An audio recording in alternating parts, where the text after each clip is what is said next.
வணக்கம். ஆகாஷ்வாணி புதுச்சேரி செய்தி சுருக்கம் வாசிப்பவர் சரவணகுமார்.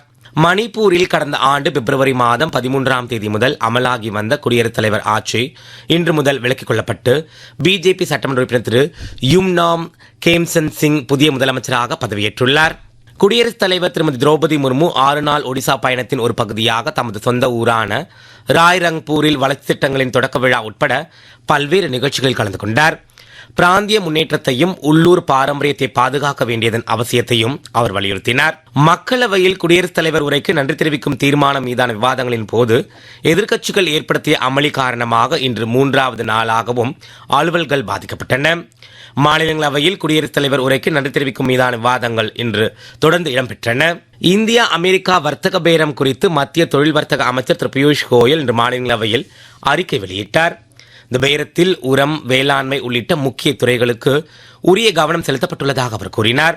ஆதார் தரவு தளத்தை துல்லியமாக பராமரிக்கும் வகையில் தேசிய தனி அடையாள ஆணையம் இதுவரை இறந்து போன 2.5 கோடிக்கும் மேற்பட்டவர்களின் ஆதார் எண்களை செயலிழப்பு செய்துள்ளது. மத்திய தகவல் தொடர்புத்துறை இணையமைச்சர் திரு ஜிதின் பிரசாத் இன்று மாநிலங்களவையில் எழுத்து மூலமான பதில் ஒன்றில் இது தெரிவித்தார். மத்திய கல்வி அமைச்சர் திரு தர்மேந்திர பிரதான் இன்று புதுடெல்லியில் கனடா நாட்டின் 24 முன்னணி பல்கலைக்கழகங்களைச் சேர்ந்த கல்வித்துறை தலைவர்களை சந்தித்து கலந்துரையாடினார்.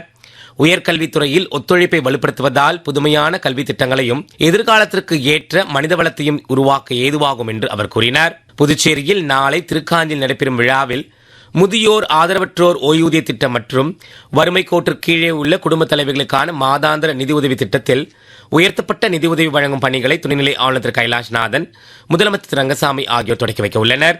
இத்துடன் செய்தி சுருக்கம் நிறைவு பெறுகிறது.